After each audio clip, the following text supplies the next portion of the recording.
सबसे बड़ा खुलासा 96 लाख फर्जी वोटर। विपक्ष ने कर दिया बड़ा धमाका। चुनाव आयोग पर उठे सवाल।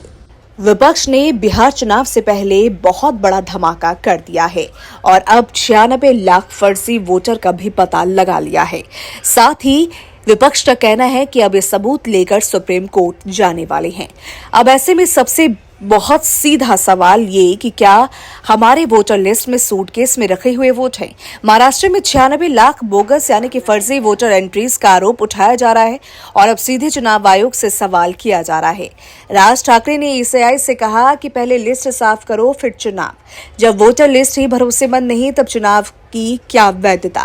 राज ठाकरे ने आरोप लगाया कि महाराष्ट्र की मतदाता सूची में लगभग 96 लाख संदिग्ध नाम दर्ज हैं और उन्होंने चुनाव आयोग को चुनौती दी।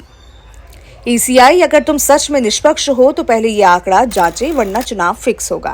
राज ठाकरे और विपक्ष की मांगे हैं कि सीधे चुनाव आयोग ये काम करे। सबसे पहले तुरंत ऑडिट करे और वेरिफिकेशन करे। पूरी मतदाता लिस्ट का पारदर्शी ऑडिट किया जाए। डुप्लीकेट या भौतिक पता जांच करे।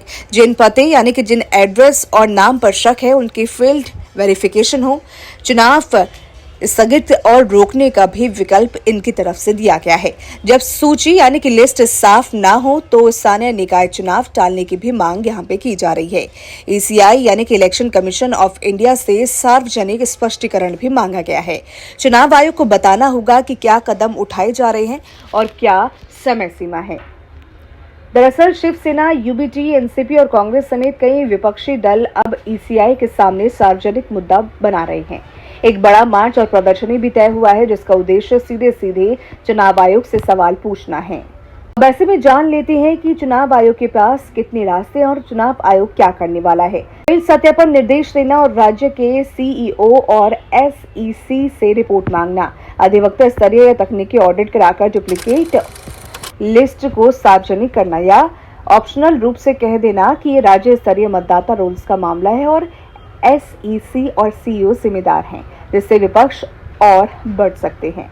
हालांकि आप सभी को बता दें कि अगर वोटर लिस्ट में भारी गड़बड़ियां पाई गई तो चुनावी निष्पक्षता पर सीधा सवाल उठता है।